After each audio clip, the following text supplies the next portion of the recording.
감히 말씀드립니다. 주변 사람들에게 체면 구겨가면서까지 힘들게 받아오신 탄원서, 어차피 검사 판사 읽지도 않습니다. 그러나 만약 내가 누군가의 부탁을 받고 굳이 써야 한다면, 안녕하세요. 검사 출신 최용희 변호사입니다. 많은 분들이 탄원서에 대해서 궁금해 하시는데, 탄원서가 뭔지 먼저 말씀을 드리면, 탄원서는 일단 그 탄원이라는 의미가 하소연하며 도와달라는 뜻이기 때문에 탄원서라는 거는 이제 뭔가 하소연을 하면서 도와달라는 걸 쓰는 서류겠죠. 형사사건의 경우에는 통상 피해자는 가해자를 엄벌해달라는 취지로 탄원서를 내고, 피의자나 피고인 그리고 그 피의자 피고인의 주변 사람이 내는 탄원서는 선처해달라는 취지입니다. 피해자나 제3자가 할 말이 있어서 탄원서를 제출하는 경우라면 당연히 이거는 제출을 하는 게 맞습니다. 그러나 통상 형사사건에서는 피의자나 피고인이 주변 사람들에게 받아오는 것을 탄원서라고 하는 경우가 많아서 이하에서는 지금 말씀드린 이 탄원서를 전제로 설명드리도록 하겠습니다. 많은 분들이 전화로 문의하시는 것 중에 하나는 탄원서 작성하는 방법 좀 알려주세요, 이런 질문을 하시는데, 오늘은 그 탄원서 관련돼서 주변에서 들어보시지 못하셨을 법한 말씀을 드리고자 합니다. 요지는 탄원서 굳이 없어도 된다는 겁니다. 저는 의뢰인들에게 내가 탄원서를 받고 싶지만 탄원서를 받자니 내가 한 짓을 주변 사람들한테 말해야 돼서 좀 창피하다, 속된 말로 가오가 떨어진다, 그래서 고민된다 라고 한다면 저는 차라리 가오를 챙기라고 말할 정도입니다. 그만큼 탄원서는 솔직한 얘기로 있어도 이게 얼마나 힘을 발휘할지는 정말 의문입니다. 그 이유는 탄원서는 사실 만들어서 내도 그만이고 변호사 사무실에서 써줘도 그만입니다. 그리고 탄원서의 내용은 보나마나 내 주변에 있는 이 사람도, 내 아들, 내 남편, 내 부인, 내 친구, 내 동료 너무 착한 사람이니까 한번 봐주세요, 이 말인데, 도대체 그 사람들이 무슨 자격으로 그런 말을 하냐는 겁니다. 저는 검사로 일했을 때 탄원서를 유독 많이 제출하는 사건은 탄원서 쓴 사람들을 검찰청으로 부른 적도 있었습니다. 근데 물어보면 하나같이 다 당사자를 그렇게 잘 알지도 못하는데 그냥 부탁받고 쓴 거고, 심지어 자기 명의로 탄원서가 제출된 것도 모르는 사람도 많이 있었습니다. 그리고 무엇보다 아무리 내가 잘 아는 사람이라 하더라도, 그리고 그게 가족이라 하더라도 이 사람이 밖에서 무슨 짓을 하고 다니는지는 제3자가 안다는 건 되게 어려운 일이고, 특히 술 먹고 한 행위는 자기도 모르는데 남이 어떻게 알겠습니까? 이런 상황에서 이 사람을 봐달라고 탄원서를 쓰는 건 어떻게 보면 굉장히 무책임한 일이고, 이걸 보고 선처를 해준다는 것 자체가 말이 안 되는 일일 수도 있습니다. 그래서 여기서 드리고 싶은 말씀은 다 소용없으니까 아무것도 하지 마세요가 아니라 각 사안에 맞는 준비를 잘 하는 게 필요하고, 탄원서를 받는 게 그렇게 해가 되는 건 아니지만 이게 마치 없으면 안 되는 것처럼 목숨 걸지는 않으셔도 된다, 이 말씀을 드리는 것입니다.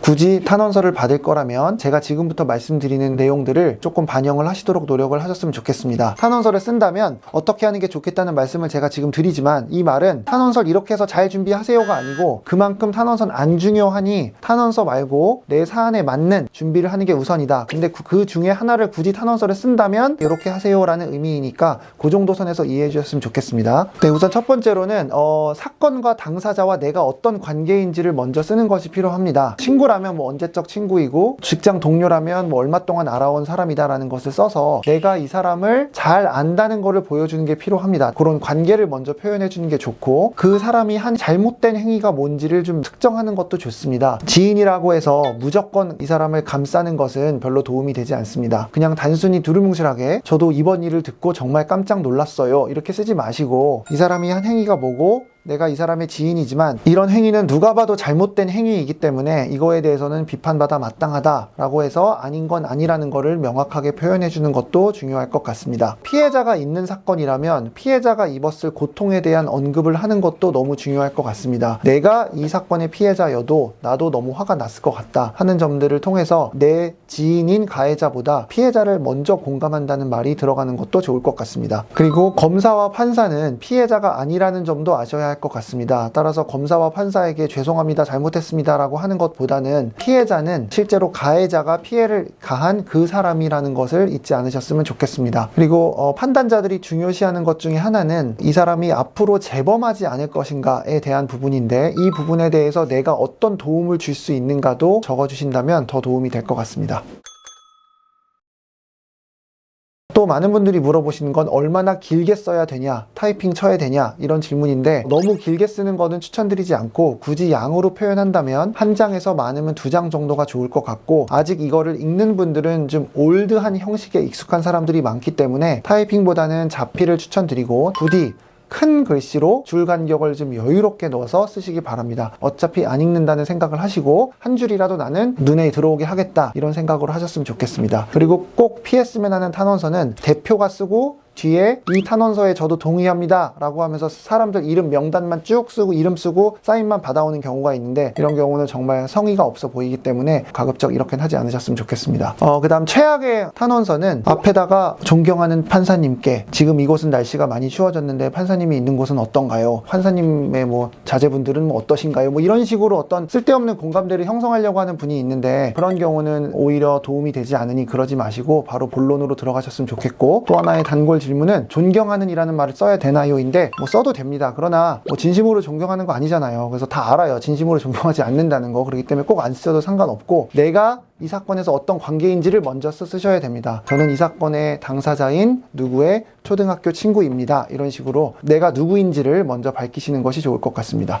탄원서를 만약에 쓴다면 언제 제출을 하는 게? 뭐 사건이 처리되기 전에 제출하는 게 당연히 맞을 것 같고, 수사 단계라고 한다면 마지노선은 검사님이 최종 처분하기 전까지, 그 다음에 재판의 경우에는 이제 판사님이 최종 선고하기 전까지인데, 재판은 그 나의 사건 검색을 들어가면 재판 진행 상황을 사건 번호만 알면 나도 알 수 있어요. 오늘 재판이 언제 열리네? 그래서 언제까지 내면 돼? 이건 아는데, 수사 단계는 비공개라서 이걸 누가 일정을 나한테 알려주는 거나 보고하는 게 아니라서 언제 처리될지 몰라요. 그래서 수사 단계에서는 최대한 빨리 낸다라고 생각을 하시는 게 맞을 것 같고, 법원 단계는 선고 전까지만 하면 됩니다. 누구한테 줘야 돼요, 그거를? 사건이 지금 경찰 앞에 있다 그러면 경찰한테 제출하면 되고요. 경찰서 주소 찾으면 되니까 수사관 이름 알면 누구 수사관님께, 검찰도 마찬가지고. 그래서 사건이 지금 진행되는 곳에 제출을 하면 좋습니다. 근데 이게 되게 안타까운 게, 사건이 경찰에 있는 줄 알고 경찰이 지금 수사 중이라서 냈는데 내가 제출해서 보내는 사이에 이게 검찰로 넘어가요. 사실 그러면 그거는 경찰이 검찰로 보내주는 게 맞아요. 추송이라고 하거든요. 일반인들은 이런 절차를 모르잖아요. 대다수의 경찰은 이거 우리 못 받으니까 그냥 가지고 가서 다시 내라고 해요. 근데 그러다가 그냥 검사가 처리해서 불이익을 보는 경우도 있어요. 아무튼 그래서 제출을 할 거라면 이 타이밍과 어디에 내야 되는지도 중요한 부분이니까 참고하셨으면 좋을 것 같습니다. 오늘은 많은 분들이 궁금해하시는 탄원서의 필요성과 탄원서의 작성 방법에 대해서 간략히 말씀드렸습니다. 탄원서는 이렇게 써서 준비하세요 라는 요령을 알려드리기 위해서 이 영상을 찍는 것이 아니고, 탄원서는 안 써도 무방할 정도로 전혀 중요하지 않으니 부디 중요한 걸 준비하라는 의미입니다. 뭐가 중요한지는 사안과 사람에 따라 다르기 때문에 해당 사건의 직면에 있는 분들이 직접 꼼꼼한 변호사를 찾아가서 상담을 받으셨으면 좋겠습니다. 혹시 더 궁금한 점이 있으시면 댓글을 남겨주시면 답을 드리도록 하겠습니다. 이상 최용희 변호사였습니다. 감사합니다.